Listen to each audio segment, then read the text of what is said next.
વધીએ કચ્છ જિલ્લાના વાતાવરણમાં અચાનક પલટો આવ્યો છે। ભુજ તાલુકાના દૂરના સરહદી ખાવડા વિસ્તારમાં કમોસમી વરસાદ વરસ્યો છે। ભર ઉનાળે કમોસમી વરસાદ વરસતા ખેડૂતો ચિંતામાં મુકાઈ ગયા છે। કાળઝાળ ગરમીની વચ્ચે માવઠાથી લોકોને આંશિક રાહત તો મળી છે, પરંતુ હવામાન વિભાગે કચ્છ સહિત 6 જિલ્લામાં કમોસમી વરસાદની આગાહી કરી છે, જેના કારણે ખેડૂતો ચિંતિત બન્યા છે।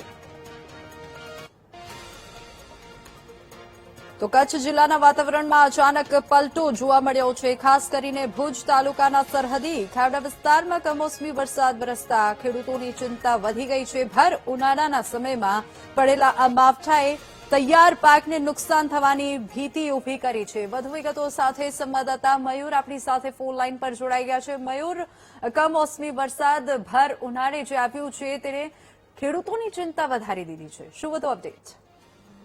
ચોક્કસથી વિની, કચ્છમાં હવામાનમાં ફરી એકવાર પલટો જોવા મળ્યો છે। આજે ભુજ તાલુકાના ખાવડા, મિર્જાપર, સુખપર અને માનકુવા વિસ્તારમાં વરસાદ નોંધાયો છે। વરસાદના કારણે મત્યાદેવ પદયાત્રાએ જતા શ્રદ્ધાળુઓ પણ પલળી ગયા હતા। બીજી તરફ માવઠાના પગલે ખેડૂતોમાં ચિંતા વધી છે, કારણ કે પાકને વધુ નુકસાનની ભીતિ ઉભી થઈ છે। માર્ચ મહિનાની જેમ એપ્રિલમાં પણ કમોસમી વરસાદના મારથી જનજીવન પ્રભાવિત થયું છે। જી, બિલકુલ, આભાર મયુર સમગ્ર માહિતી બદલ।